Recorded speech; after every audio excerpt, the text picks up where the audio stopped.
Welcome. My name is Jeff Jansen, and in this video, I'm going to be showing you some features of the Greek New Testament Study app. This is a program to help you read the Greek New Testament and also some tools to help you keep up your Koine Greek.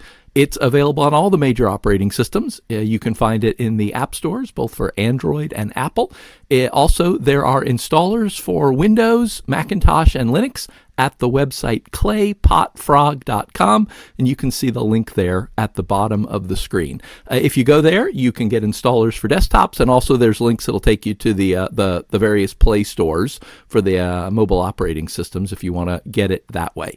So when you open up the program for the first time, whatever operating system you're using, or any time that it's been updated, you'll see this screen that tells you what you're running. So at the time of my making this video, we are at version 2.4, and you can scroll through this and see what's changed, and then you click close to go to the main program. Now you can always read that anytime you want by clicking down here on the About icon in the navigation bar.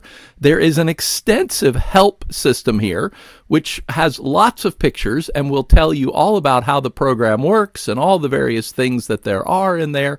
But as you may have noticed, at the very first line is what's new, and that's exactly what you just saw in that window. So you can come back here at any time if you want to review that. But then when the program opens up, we're here on the main read page, and this is the text of the Greek New Testament. This is the SBLGNT, the Society of Biblical Literature, Greek New Testament. And the very first thing you may want to do is change some of the default settings. So if you click up here on this little blue gear icon, that will open up the settings dialog box. By default, the program is using the Gentium Plus font for everything, but you can change that if you want. Now, I quite like it because obviously that's what I chose, but I am going to make it a little bigger to make it easier to see. I'm getting to an age where, my eyes like the larger print. Also, I'm going to flip on the scroll buttons. I'll show you how those work in a minute. It's just another way to navigate through the pages. There is also dark theme. Right now, I'm following the system theme. I'm recording this during the day on a Pixel 6. So here we are in the light theme. But also, if you want, you can switch it over to always run on the dark theme. I'm going to put it back onto the system theme, and I'm going to click Accept. So then I'm going to go over to the English side. This is the Greek New Testament. You can click up here on English. You can also swipe. If you're on the English side and you swipe to the Greek side, you'll go that way. If you're on the Greek side and swipe to the English side, you'll come back here. And I'm also going to make this a little bigger. And in this case, I am going to change the font. Since we're on Android, we don't have a lot of options, but the program does come, as you can see, with a number of fonts. I'm going to change to this one, Montserrat, which I quite like. Again, we'll make it just a little bit bigger. Click Accept, and here we are. We'll come back and talk about this in a moment. But here is the main point of the program. We can read the Greek New Testament. So it probably, John 1:1 is fairly familiar to you if you've ever taken Koine Greek. En arche ein hologos, kai hologos ein proston theon, kai theos ein hologos.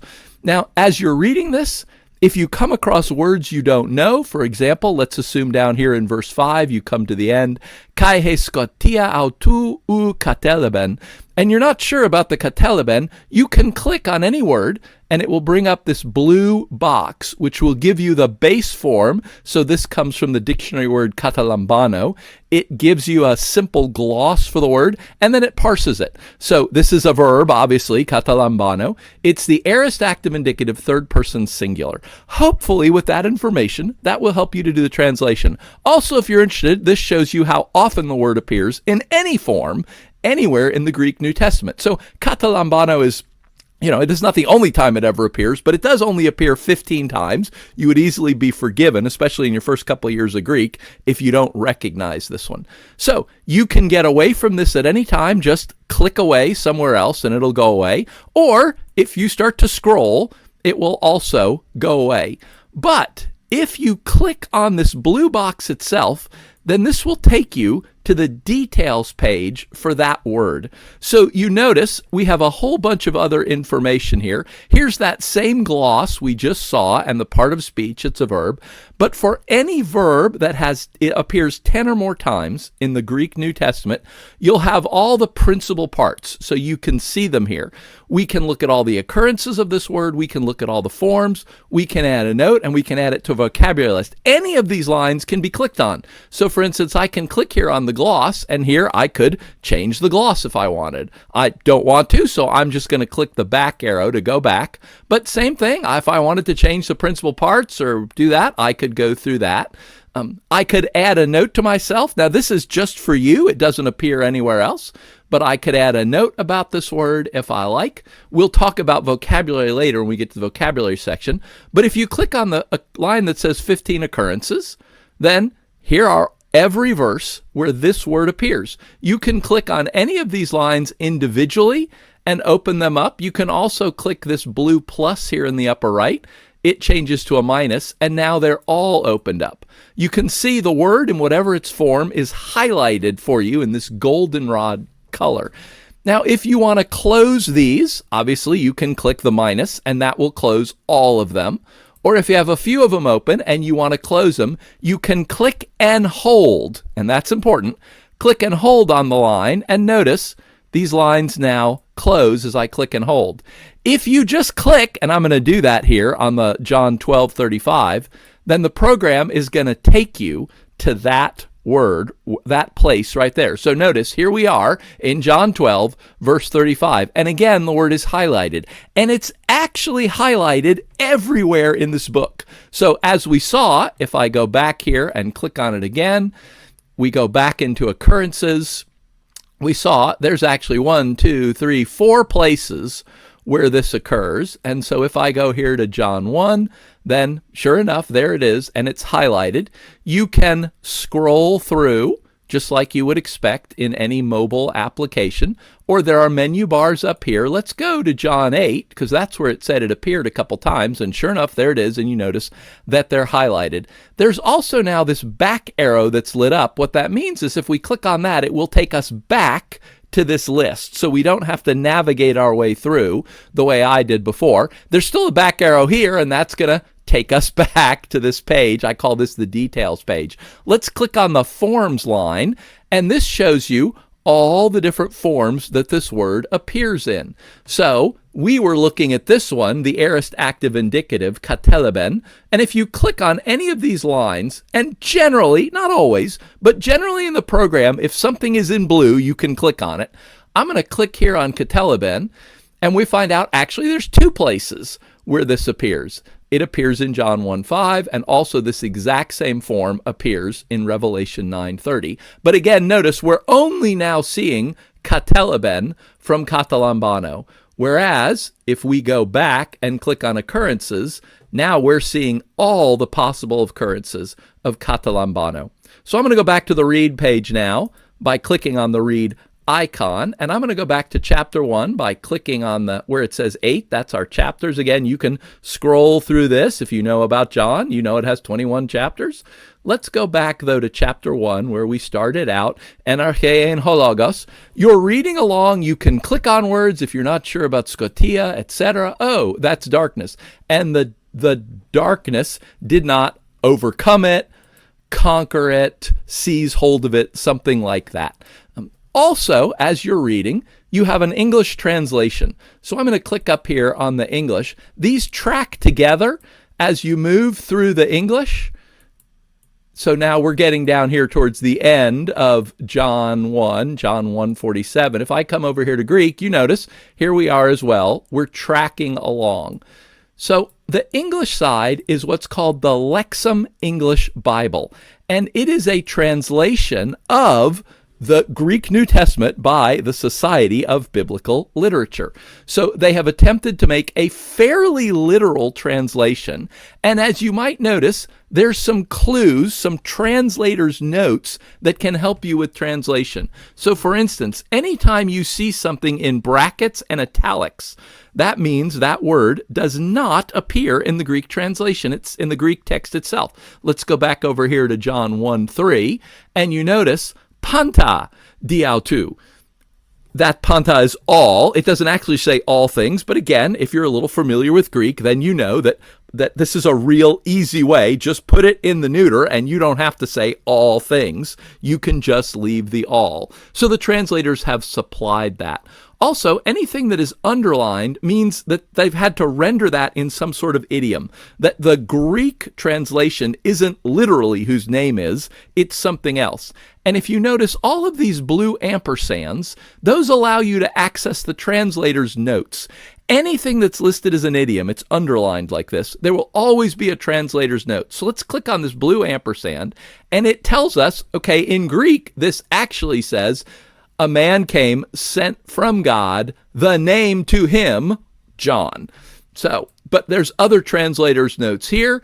Notice it tells us some other things about this passage, the light of humanity, or perhaps it says it could be mankind. Again, the point of having this translation here is so that you can read the Greek New Testament. You get into places where you're not sure, it doesn't make sense. Even after you've clicked on it and looked at it and parsed everything, you can pop over here. Again, this is a fairly literal translation, and that can be really helpful.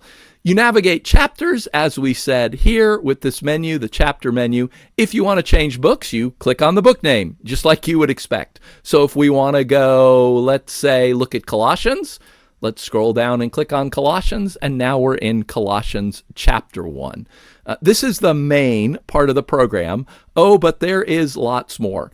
If you click on a word, you get, as we've seen, this blue box that shows you the details of the word. But if you click on a verse number, then what you get is a verse actions box. So we can bookmark this verse and we can highlight this verse. And if you click on the colors, here's the colors you can highlight it in. Let's highlight this one in green. So I've bookmarked it and highlighted it, and now when I click done, you'll notice this verse is now highlighted in green. And that's what this little bookmark icon is here. If you click on this, it will take you to the bookmarks and icons section. So bookmarks is here. It shows us we've bookmarked this. If you click on the exchange arrows, that will take you to highlights, and it will show you what color it's highlighted in. Now, we only have one at the moment, so that's not terribly interesting.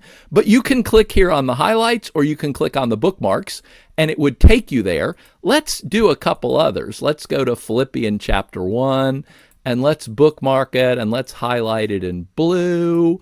And then, whoops, hit the highlight. Let's highlight that in blue. And then let's go to Titus and let's highlight the first verse in purple, and we'll bookmark it as well. So now when we come in here, you see we've got these three bookmarks we just did. And if you click on one of these, it's going to take you to that place. Or if you click the exchange arrows, now we have these three highlights. But again, if you click on them, they're going to take you to that place. There's also, you notice this edit button up here. That puts this page in edit mode. You will see that frequently in the program. This allows you to click on lines and make things happen. If you want to edit lines, change them, delete them, move their order around, then what you want is this edit button. So when I click the edit button, you notice we get these red half circles that appear next to all of them. And if I click that red half circle, in this case for highlight, all that offers me is delete. I'm going to click that. And now we have deleted that highlight. Now, if we come over to bookmarks, notice I'm still in edit mode. It says done. If I click done, then that's done. Now I could click on these. In edit mode, you notice what we removed from our highlight. Well, we're not removing it from a bookmark. Let's remove Colossians from the bookmark. We'll click on that, open up that highlight, and we have the delete option. You can click anywhere away if you have it open and you decide, I don't want to do that. You can just click on the line, or you can click anywhere else. Also notice here in the bookmark side, you don't have this on the highlight side. The highlights are always shown to you in the order in the Bible they appear. So Matthew, Mark, Luke, John, chapter 1, verse 1, like that. But the bookmarks have these 3 reorder lines. That means you can click here and change the order if you want. And now I'll go back into the read page. I'll come back in here. Now we have this order. We've changed the order. Again, can't change the order of highlights, but you can change the order of bookmarks if you want to move a bookmark up. One of the things you'll notice when you bookmark something, here, let's go to Galatians, and let's bookmark Galatians 1. Notice we don't have to highlight it if we don't want to. Now when we come in here, whatever you've bookmarked, that's always the first thing that you see. But if I'm not interested in that, I can come down here and I can click on that and I can drag it to the bottom. And you'll notice I accidentally clicked on the scroll buttons. We'll talk about those in a moment. So let's go back to the read page, and you can scroll through here just like you would expect. But also, if you've turned on the scroll buttons here in our settings, then you'll get this little double purple bluish arrows in every scrollable field. And if you click that, so now they were pointed to the right, now they're pointed to the left, you get these 4 scroll buttons down here. So we've got top. If I click on that button, I go to the top. Bottom, now we're at the bottom. This is the end of Galatians, and that works for anything. Let's go to something nice and long like Matthew. Matthew's got like 28 pages. Here we are at Matthew 1:1, but if I click bottom, okay, now here I am at Matthew 28:20. You can also click and scroll up. Now, if you just click, it goes by half a page. Whatever the height of your phone is, it's going to go by half of that. But notice, if you click and hold, it will begin to accelerate. It will go by half a page, then 2 pages. So watch. I'm going to click and hold, and you can see it just starts jumping more and more and more and more and more until it's all the way through. So this is another way you can scroll, just like you would expect, but this is another way that you can navigate. You can use these buttons. So one last thing to let you know, because this is a mobile app, then just like any mobile app, you can rotate the screen and it will rotate with you. Now, that doesn't mean you want to. This may be a little smaller. Well, we can still have our scroll buttons. You can still click here. Notice this no longer fits, but you can scroll this as well if you want. But the screen will resize just like normal. If you want to lock rotation, so for instance, you're reading and you decide, well, I don't really want it to scroll for me when I turn. If you have rotation locked in your mobile device, that should lock it. But you can also click and hold the settings icon. So I'm going to do that. I'm going to click and hold this, and this will open up the lock/unlock button. Right now we're unlocked. I'm going to click this to lock. It flashes red. Now we're locked. Notice when I rotate, nothing happens. We just sit there. I can rotate all the way through. It's not gonna move. Until I click and hold this again, it tells me it's locked. I'm going to click, it goes blue, it's unlocked. Now, again, as I scroll, and now it will do exactly what you expect it to do. All right, that's enough on the read page. That's the main page. But let's look at some of the other pages we have. Let's look next at the next page on the list on our navigation bar, and that's the Forms page. Just click down here and go to the Forms page. You notice all these lines that are in blue, except for this little dashed line here. That generally means we can click on them.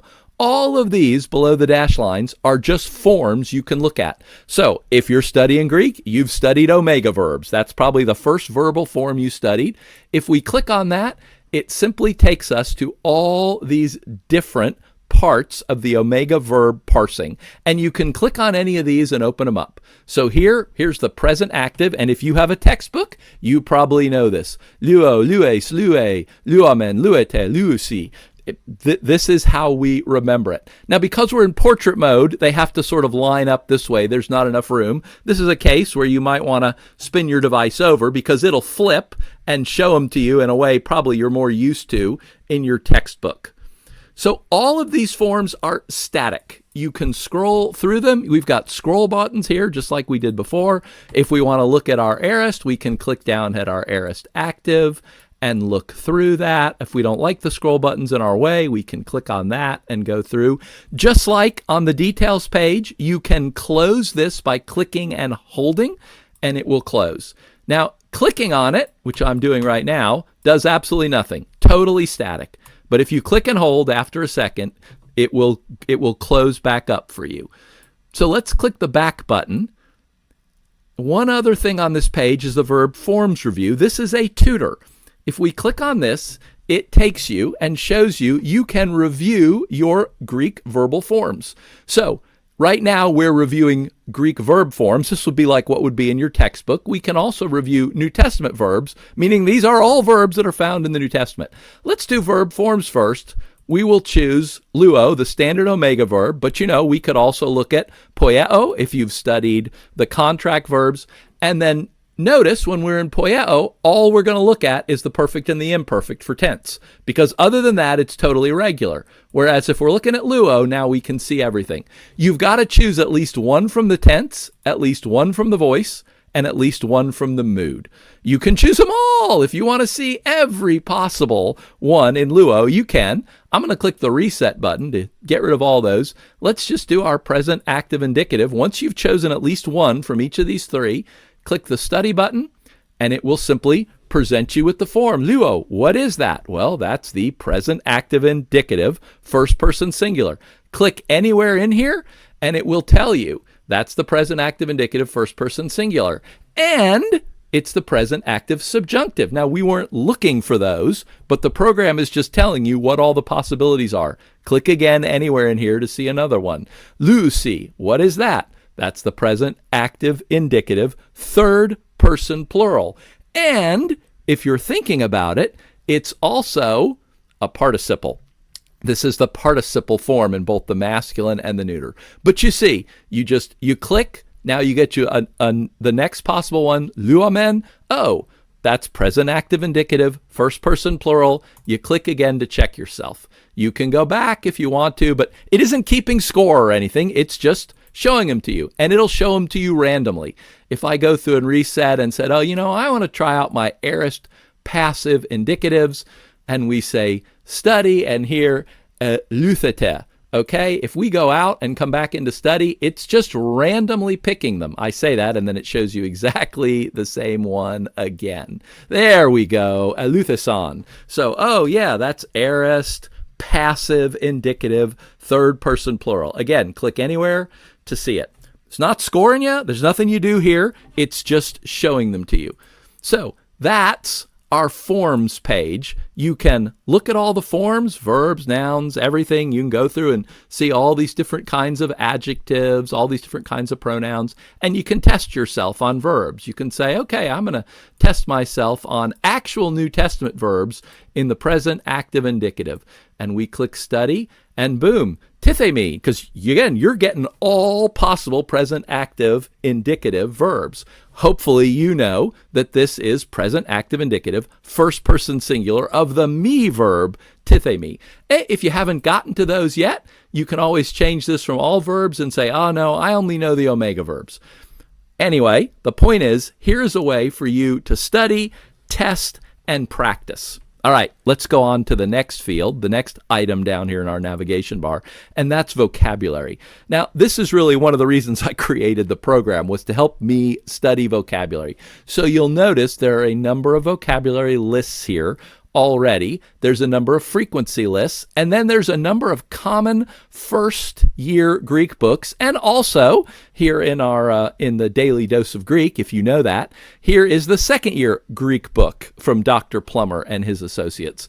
But basically, if you click on any of these, then it's going to take you in to show you all these groups. So we have this all words by frequency, but then we come in here and you see they've been grouped into smaller categories so that you don't have to study every single word at the same time. You turn on words to study by clicking here in this little icon to flip it over, or you can actually click where it says study, not study as well, and that will turn it on. So if we only click on this, then we're only going to study these 45 words that appear in this one group. but we could click down here. Now we're going to combine both these groups. And what's going to happen is the program's going to show you randomly words from these groups. So let's do that to give you an idea. Let's tell it we want to study these groups. It shows you this word. Now, in this case, because this is a pronoun, it's showing you the masculine, feminine, and the neuter. Auta, saute, auta.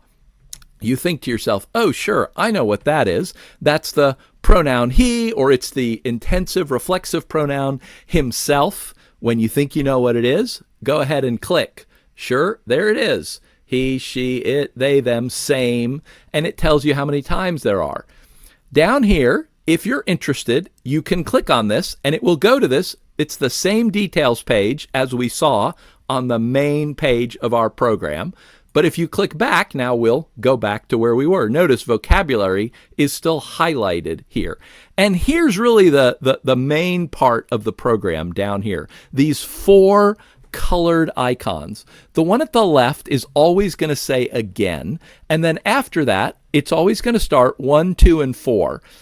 But once you choose one of these, it's going to change. So if you say, oh, sure, I know that word, and you click 4 days, you are not going to see that word again for 4 days. So if today is Monday and you study this same group tomorrow on Tuesday, you won't see it. And you study this same group the next day on Wednesday, you won't see it. And you study this same group again on the next day, Thursday, you won't see it because that's the 3rd day. You won't see this again until you study this group all the way out on Friday, 4 days. And when you do see it on Friday, let me click on this one, it's not going to say 1, 2, 4. The 4 is going to be here in the middle. The orange is going to become half of that, 2, and the blue is going to become twice that, 8. This is what is called spaced repetition, and it is a well-known way of learning repetitive things like vocabulary. The idea is, as you don't recognize words, you say, oh no, I need to see that again. That means you'll see it again in this very same session, or you instead could click 1 day, and that means you'll see it again tomorrow. But if you say, oh yeah, I know what HOS is, sure, 4 days, we won't see this again, assuming we're on Monday. We won't see this again until Friday. When we do see it on Friday, we could say, oh yeah, I know that. And what we're going to see here is 2, 4, 8. And we could push it out 8 days. When we see it 8 days from now, it's going to say 4, 8, 16. You always have again, but you can push them out. The program will push them out a year at most, but you can adjust that. I'm going to click exit to come out of here. I'm going to go back to the main vocabulary page. You notice there is this blue icon here. That gear is for settings. And when I click that, one of the options is maximum study interval. By default, it's set to 6 months, but you could take it down to 1 month, or you could go all the way up to a year. 6 months, now I've hit 5 months. That means that that's the most you'll ever be able to push something out. If I set this to 1 month, then that's the most I'll ever be able to push something out. If I come back in here and study this, and when I click on one, this blue one, the most it will ever say is 30. A month is 30 days for the programs. 2 months is 60, 3 months is 90. That's the biggest number you'll ever get. So you can decide how far out you want to see these words. But this is really one of the main parts of the program. One of the main reasons I wrote it was to help me with vocabulary. So if you are learning, if you're, for instance, in Dr. Plummer's class in the Daily Dose of Greek, here's his book. You can go, when you're in chapter 1, you can enable one and study that. Then when you get to chapter 2, you can just keep enabling these as you go through, as you work your way through the book, learning the vocabulary. And as you push out words further and further, then you won't see them. The ones you've learned, you won't see nearly as frequently. Now, I want to go back and just show you a few more things because there's actually quite a lot on this page. At the bottom, you notice it says backup and synchronize. If you are doing vocabulary study, I strongly urge you to back up. It's totally free. It costs you nothing, and it's encrypted. It's all your data. Nobody else, including me, can ever see it. But click on the blue gear icon down here and click Create Account. And it will go out to a backup server, which is an ISP generously donates the space for us, so it costs us nothing. And now we've got a backup of your information on that server. Again, it's encrypted. Nobody can read it but you. You can read it because if you click on this gear icon, now it tells you this is your account ID and your password. You can't change those, so I took a screenshot of mine. But if ever something blows up or you get a new phone or whatever, then I'm going to disconnect this. I'm going to tell it to delete the files because we don't want them just clogging up the server. But when you get a new phone, you can click on here, you could put in that account ID and that password, and it will connect you, and you will be right where you were studying vocabulary. All of your progress will be saved. Also, we've got the edit button. We've seen that before. We click that to put it in edit mode. Now, again, you can click and drag to put things in different places. You've got the red half circle to look at options. You've still got delete, which will delete this whole list if you want, but you've got a couple others. You've got reset. So I'm going to come back up here to the all words by frequency. If you remember, we clicked some of those and pushed them out. Reset will reset all your words. So now you haven't pushed anything out. Every single word will show up the next time you study. This removes all of your progress if you decide to start over. And that would be pretty severe to do it for the entire frequency. But I'm going to click done. Then I'm going to click here and go back in. The one we're studying, you've got the same thing. We click edit, we click the circle, we can reset it right there and say, oh, you know what? I want to study all these again. Boom, click reset. Now every single word has been put back the way it was. And you could see that here. If you click on the examine words, here are all the words that are in this vocabulary group that we just enabled. So, whoops, if you click on one, it takes you to the details page again. But if you remember, one of the first ones we looked at was here, autos, right? And it says next review is now. That means it's going to happen right the next time we study. Here, let's go in and let's study one. So here we have may. We know what that is. That's the negation for the non-indicative. I'm going to press 4 days. We get out. We examine the words. We scroll down. These are always alphabetical. Eventually, I'll let you sort them. Notice the next review for May, it tells you the date. So I'm recording this on August 23rd. I pushed it out 4 days. So we won't see it again until August 27th. But again, we could click edit. We could click this. We could delete this word and remove it from this list if we wanted, or we could click reset. Boom. Now we're back to now. This word will show up the next time we do it. The program also lets you create new vocabulary lists. You can do a lot with that. Again, you go into edit. You click here. We can create a new list. I'm going to cleverly call this list new. Done. Now I'm going to go into the list. Well, there's nothing here. We haven't created any groups. But if we click edit, click here on the plus and tell it to create a new group, this takes us to the vocabulary editor where we can add words by frequency. We can add them manually by typing them in. You can create a lot of great vocabulary lists this way. There's actually a whole nother video on that on my website on claypotfrog.com. And so I will encourage you to look at that if you are interested in creating your own vocabulary lists. The last thing I want to show you here is in the edit when we clicked this red half circle to get to the options. One of the options is share. That's true here in the vocabulary lists, and it's true in the next page on the vocabulary groups. This allows you to share your vocabulary lists with other people. So let's say I have made this really cool list. I mean, it's empty right now, but let's imagine I had made some great list of something that we're all studying in class or I'm preaching through, whatever it is. If I click the share button, just like the backup, it's going to go out and upload this to a server. It's totally free. It costs you nothing. But notice now you've got a list ID, L14106. Okay, let's remember that. L14106. I'm going to come back here. I'm going to click edit, and I'm going to delete that. So now it's gone. But now I'm going to import it. Do you remember our number? 14106. And I click import and it tells me, sure, I know that one. And there it is, it's back. So if you create a list, share it, and then give the number to anyone else, they can download the list. And from that list, then they can pull it down and use it themselves. In fact, if you go into the About page and read Sharing Vocabulary, it will tell you all about how to do this. I have created a list on second aorist verbs. So there is a list on second aorist verb, and I've cleverly given it the number 11111. Yeah, that was intentional, so that you can download that if you want. So let's do that. Let's click Edit. Let's click the plus. Let's import the shared list. 11111.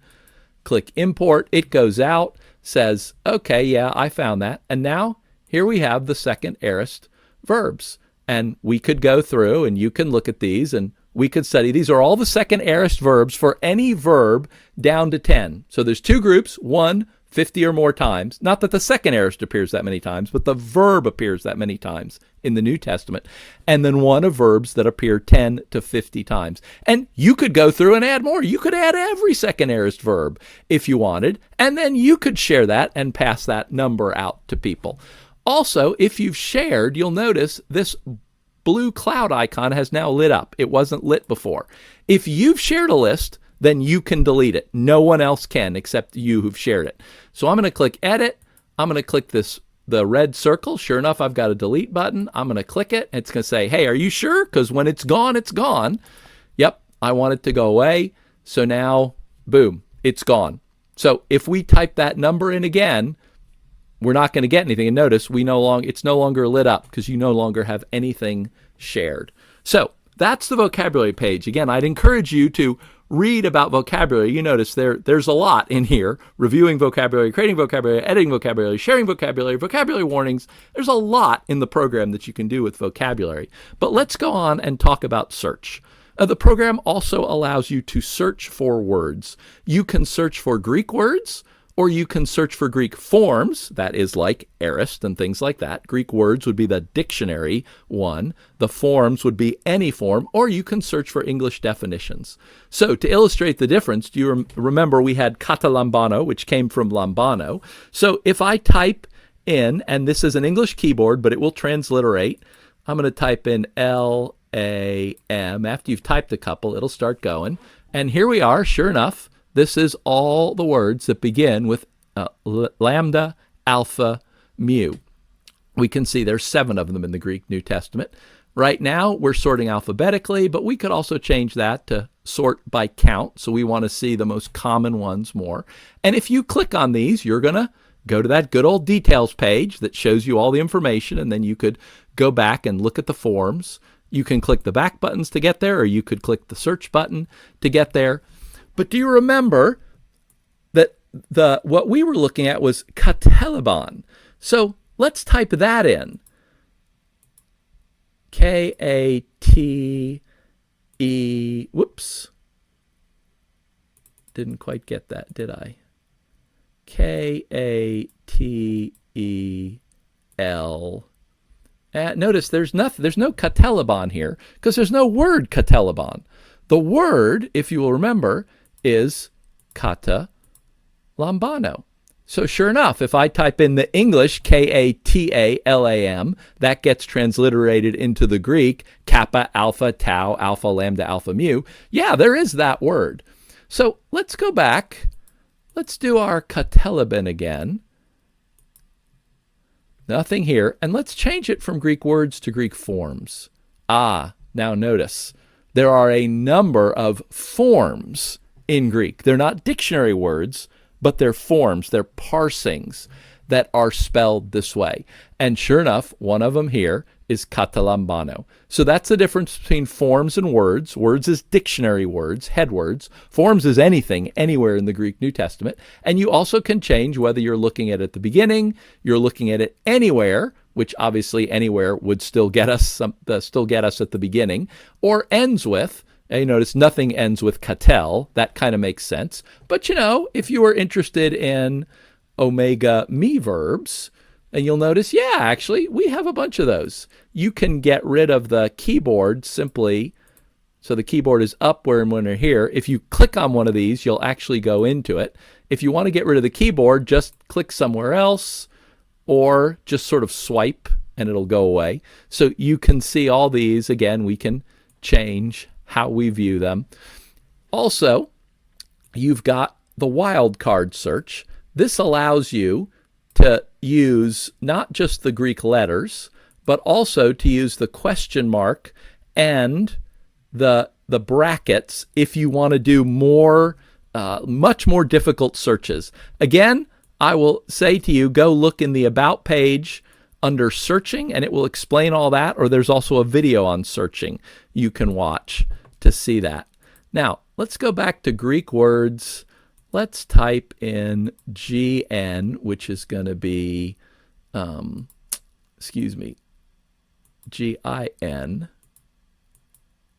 begins with, and that's going to pull up that there are two words in Greek, two dictionary words that begin gamma iota nu. So ginomai and ginosko.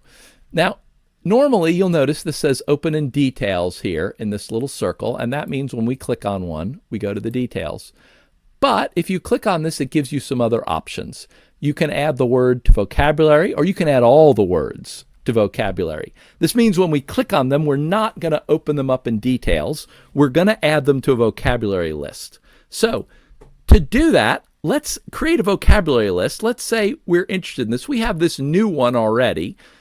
I'm going to click Edit plus create a new group. I'm not going to add anything. I'm just going to tell it to save an empty group.